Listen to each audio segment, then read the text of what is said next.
So just like the corrupt Mexican government, ours is following suit with the moronic FCC pushing a proposal that would force a phone company to verify your government ID before it's actually allowed to turn on your service at all. Which that means like obviously your legal name, your home address, and a government issued ID are some of the things that you would actually need. And your backup phone numbers would also be included in that. All of this is collected and verified before you're actually allowed to even originate one single call. And essentially, these idiots want the carrier to try and keep all that information on file for 4 years after you cancel on top of all that. And I'm sure that totally won't make them a much bigger target for the threat actors who regularly own any infrastructure that has any PI or personally identifiable information. If a carrier lets someone or anyone slip through without that requirement actually fulfilled, then the commission, and I'm not even kidding, that's actually the name of it, is floating this base penalty of $2,500 for every single call that bad customer makes. Bad customer, that's their language. It's really just this kind of brain dead punishment that's extortion, but it does the exact same thing to the carrier that property taxes and speeding tickets kind of do for you. It's just theft. It's extortion. And I know there'd be a ton of people who want to debate all that. The speeding tickets kind of gets people. The taxes everyone kind of agrees with, but the speeding tickets people tend to lean off of. But all that money is for who? Well, it's for a parasitical government which produces nothing and lives off of the people who actually do produce things. And this is all part of this thing. It's a future notice of proposed rulemaking that the FCC adopted back in April. And then it dropped into the Federal Registrar on the 26th of May under a name that really you would only see a bureaucrat actually use, and that's enhancing Know Your Customer requirements. There's nothing that's enhancing about it. It's just another encroachment on our privacy by these weirdo parasites. Anyways, the entire phrase is something that really comes from banking at the end of the day. And that's kind of the point, right? Like, they spend decades getting you to accept the financial surveillance that's constantly being set up as something that's normal. And now they're extending that exact same kind of regimen to your phone line. And your identity really becomes the master key where your bank account and your phone end up reading off of the same kind of government file, which they say the carrier will hold on to. Like, they won't have access to it. Like, the government didn't have access to Sprint or FedTel or any of the other carriers that just absolutely bend over for the feds whenever they say they want them to. It's just absolutely insane. And what I think is that at the end of the day, it's all part of this system to try to grab and correlate everyone and know who everyone is and where they are and what they do, and tie your phone and your social media all to a real identity. And why do they want to do that? Well, it's for nothing good. But the only reason that they think they can actually pull this kind of nonsense off is because nobody actually puts up a fight. Like, this isn't the first time it happened, and it isn't a law yet, which is pretty awesome. It's just a proposal by these weirdos, which again means they're going to try to push it to be one. But that means that we can still knock it out. And I'm definitely not one to advocate statism on any level. I'm actually I'm really the opposite. If you go look at my replies on X, and you'll see me on a regular basis, yelling at the FBI that they should be abolished, and you definitely the ATF and CIA, and I just pretty much yell at them all. So everyone knows, I say this every once in a while, but I am not suicidal. But every day I spend, kind of like yelling at them while doing all my other projects. Speaking of which, I got a new light. Let me know in the comments if you guys can notice the difference. If I screwed it up, please let me know so I can fix it. I don't know anything about lighting. It not being a law yet means that we have a chance to be able to try to kill it. Ends up closing on June 25th. And what I mean by closing is like the ability for us to actually say anything about it or to actually kill it. So that's a date that we want to burn into our skulls. I don't even know if I will make that for this video. But the excuse this time that they have for doing all this is robocalls. Originally, it was the terrorists, and then it was the drug dealers, and then it was the children, right? And now it's the scammers, basically, that are blowing up our phones. Brendan Carr, which is the guy that basically runs the FCC, is out there kind of blaming providers, claiming that they do the bare minimum and have become accomplices to the scam call industry. Of course, Brendan doesn't do anything either, but whatever. That doesn't matter. Let's not think about that. He's just a jackass. But scam calls are annoying. Like, I don't even answer my phone. At the end of the day, like, anyone who knows me and has my number is like, it's pretty effectively. It's basically useless. Like, you have a better chance of getting a hold of me on like Signal or Session than you do getting a hold of me with my phone number. Having my phone number is pretty much a guarantee that like I just won't answer it. Like, it's how it works. Now, I'm not out here defending that clown who's spoofing your grandmother's caller ID and trying to scam people. I personally hate scammers. I also not a fan of thieves. But to stop one scammer, they're going to make every single grandmother, teenager, and the guy who just kind of wanted a cheap prepaid SIM so that he doesn't get personalized ads all day. They're going to force those people to hand over a government ID to a phone company. Just kind of pray that company guards it for the next 4 years and they don't monetize it. They totally wouldn't do that, right? That never happens, right? And that they don't get broken into. And the second a company starts to do things like hoard piles of IDs in that way,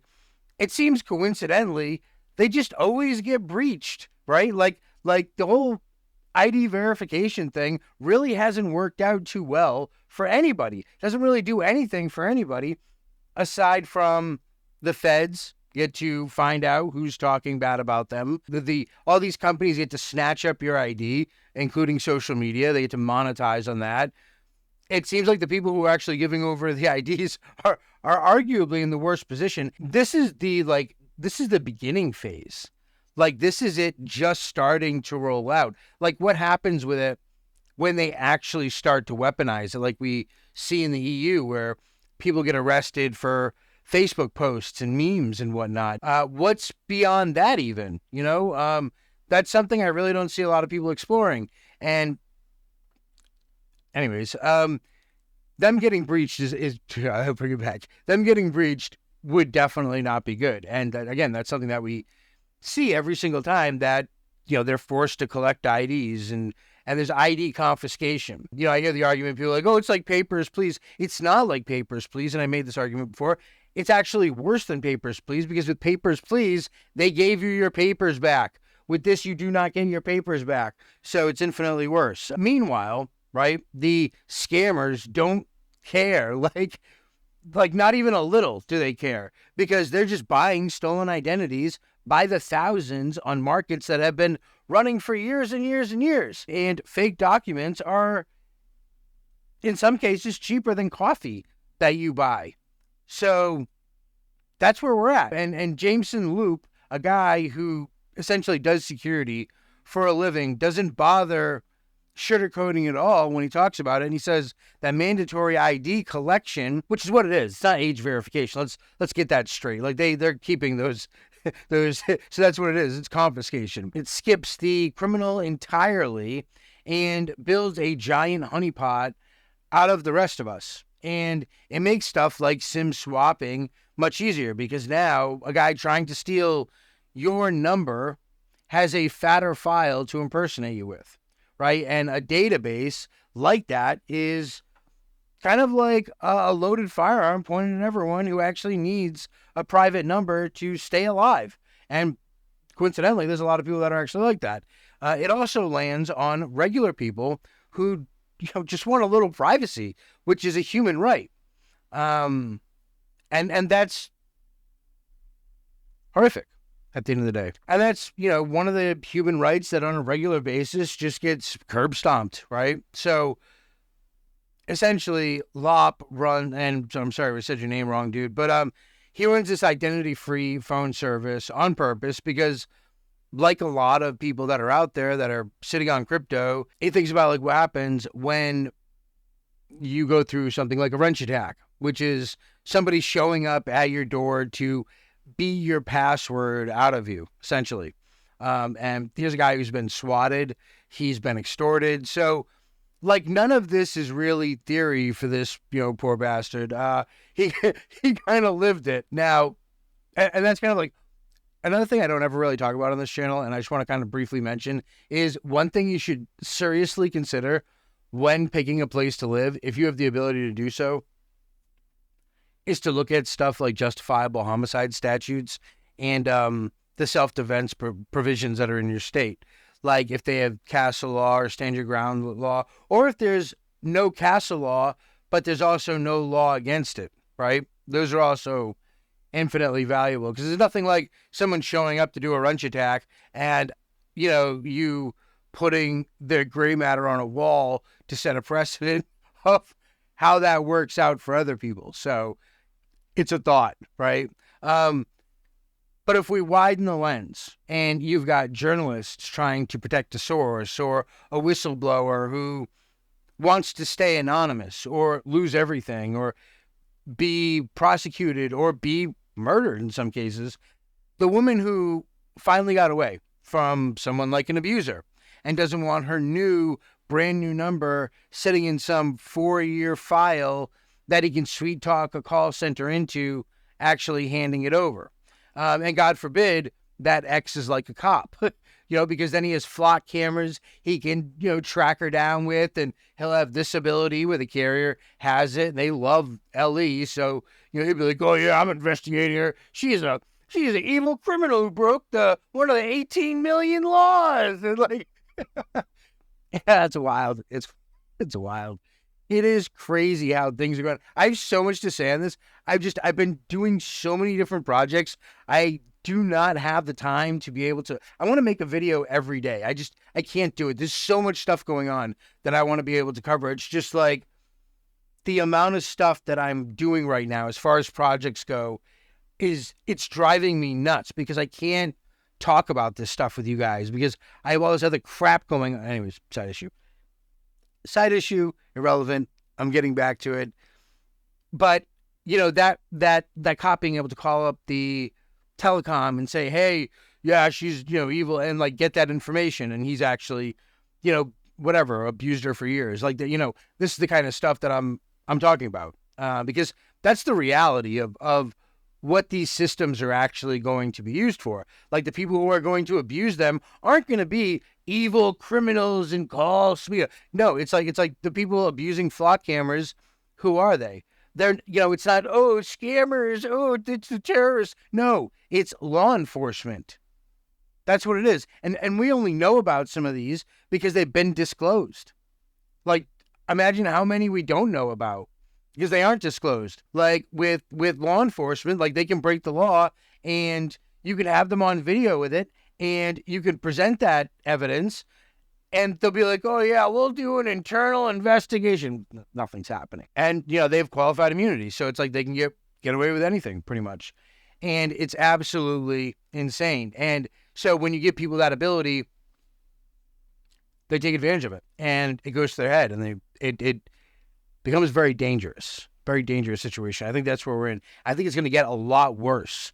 And that's going to lead to really bad stuff. So anyways, not one of these people is the actual robocaller, right? And every single one of them pays the price for a problem that they didn't even create.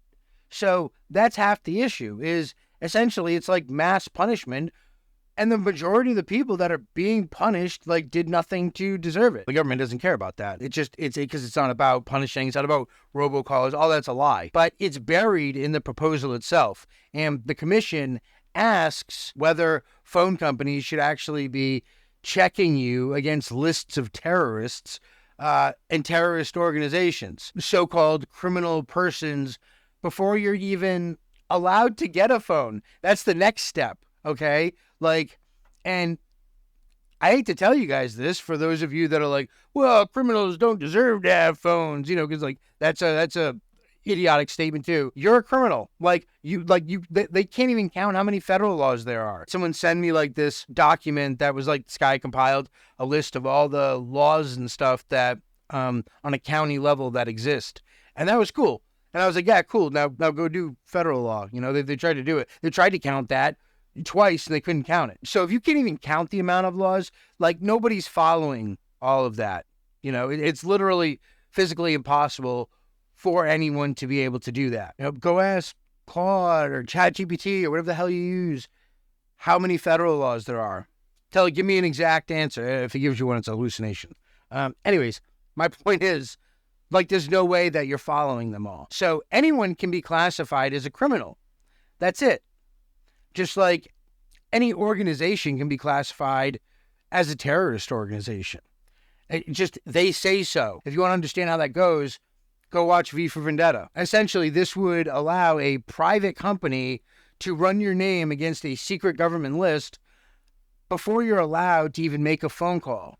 And you would never even get to see that you're on the list or know about it, how your name got there, or, who'd you even call to get it taken off. Like, none of that is even an option. Nobody has to charge you with a crime. Nobody has to prove anything against you. They just kind of have to say that at the end of the day, you crossed some invisible line and now you're blacklisted from having this. It's crazy that, you see people talking about China and how bad it is, and the social credit system. And it's like, at least they get to see their credit score, like, at least they know what it is. We hardly even have that. With this system, we won't. So, like, if you think that they're going to handle all this, fresh data responsibly, they already kind of ran this exact same movie back in 1984 when they passed CALEA. And I talked about this in another video, but essentially the government forced every phone company in the country to build a wiretap door that went straight into this network so that cops could easily listen in whenever they wanted to. And I kind of, laid it all out, and it was like a router video, I think. So I'm not going to go back into all of it here, but the short version basically is that people warned about this for 30 years. That door was built for the quote unquote good guys who need to spy. That's an oxymoron, but whatever. Let's just not think about logic right now, right? Got found by bad guys. What a shock. An open door was found by the bad guys. Amazing how that works. And that's just exactly what happened. So they essentially strolled right through these kind of government-mandated wiretap systems and got, like, at least 9 of the biggest U.S. carriers, which is like AT&T, Verizon was included in that. And they just sat there, on the information, pulling call records on millions of Americans all the way up to the staff that existed with, like, Trump and Vance and Harris campaigns and, all the puppets that are being dangled in front of you. You have choice. You could choose one of our puppets. Which puppet do you want to choose? And, the same hands up both the, asses of each puppet, so it really doesn't matter who you choose, but whatever. Whatever. I'm sure they'll never abuse this brand new power either. The exact, way that no cop has ever once pulled up those flock cameras like we were talking about before. So essentially, The government drilled this hole, and then China kind of climbed, right through it. And who else knows, like, who else climbed through? Like, that's the other thing that they don't tell us. They tell us what they think we will know imminently, like what will be discovered. And then they can see, oh, yeah, like, see, we're honest. We told you about it, It was like I saw a post on X where they talking about how the NSA said that Claude broke in and got into all these classified systems. And it was like a green lighted pen test that, like, they wanted to do. Yeah, but not only that, like, I'd be like, oh, I can't believe it. I was like, dude, do you really think the NSA is going to tell you the fucking truth? Like, it's amazing how stupid people are. It's really sad to see, like NSA makes a post and be like, wow, that's amazing. And I'm like, why would you trust these people? Like, these people lied to you for years about spying on you. These aren't your friends. Anyways, side issue. The American Bankers Association came out and thanked Carr for pushing this. So, like, it should, if nothing else, right? Like, that should set off, like, absolute red flags all day. That the banks, right? Like, the same industry that actually pays a fine for laundering for cartels and never sees a single executive to this day go inside, want you fingerprinted just to switch on a phone. Like, it's the most telling thing in the world. It's very much an arsonist trying to sell a smoke detector. And a $2,500 penalty on every call makes a phone company absolutely terrified, because one mistake times a few thousand calls turns into real money real fast. More files in the database, and, more normal people just get denied, right? Like, that's how it's going to work. And the robocall excuse really doesn't even matter at the end of the day. Like, a phone line is a deal between you and a company that wants your money. You pay them, and they in turn connect your calls, and that's all there is to it. It's kind of like buying a sandwich. And, when you do that, nobody yet demands your ID and files the photocopy away because you had the audacity to want to turkey on rye. But that's exactly where we're headed to. And the instant the government jams an identity checkpoint into the middle of all these kind of exchanges, that's really a big violation. And even if this is kind of magically wiped, every robocall off the planet tomorrow, which it won't, it's not the purpose of it, it would still mean the government gets to decide who is and isn't allowed to actually pick up a phone and have a phone call. That's really, at the end of the day, not the power of any government, and nor should it be, right? It should never have that much power by any means over anyone for any reason. Like, both parties built this thing, and both of these same parties keep kind of feeding it. And the only one who ever ends up losing in the end is you and me. It's definitely not Congress, who insider trades and exempts themselves from their own laws. Now, the FCC is legally required to read every single comment the public files before they can actually lock this in, and they're counting on you to get a little annoyed and close the app and forget about it and go buy dinner, because that's what people always do, and that's exactly why they keep winning. So prove them wrong. And, before June 25th, I hope I can get this video by then, go to regulations.gov and pull up docket 1759 and tell them in plain English that you just don't consent to showing a government ID to make a phone call or whatever. Just say something in opposition. Do something. Lopp even posted a template that you can straight up steal, so you don't actually have to go and, make the claim yourself and think of what to write. It only takes a couple minutes. So, my opinion, I think people should absolutely flood that docket and make the staff at the FCC spend the next month just absolutely buried in thousands of comments from people who are just flat done being treated like suspects in their own country. Keep your own phone life lean and get something like GrapheneOS. Stop using products that you don't actually control. For example, like an Android that's, ran by Samsung, who's openly selling your data to everyone, or, Apple, who's age verifying people in the UK. Like, none of these companies care about you. They care about making money, and they care about using you to be able to do it. And projects like GrapheneOS are absolutely invaluable for reclaiming your digital sovereignty. We have to, stop letting them get all of your information. Stop being such an easy target. The next Salt Typhoon is one that nobody even really bothered to worry about, because the next one is just consensual. People are just like, yeah, whatever, take my information. That's cool. I don't care. Essentially, they want your permission to put a checkpoint on your voice. For however long it takes me to get this video out, you have however much time that you actually have to get them to get into their face and tell them you don't want it. Tell me in the comments if you think you're going to be able to file before the 25th or not. And again, we'll see how long it takes me to get this video out. But if you're already running identity-free phone service, then that's awesome. If you have one that you think we should check out, let me know that too. But stay safe, stay aware. There are adversaries out there. Thanks for watching to the end, and I'll see you in the next video.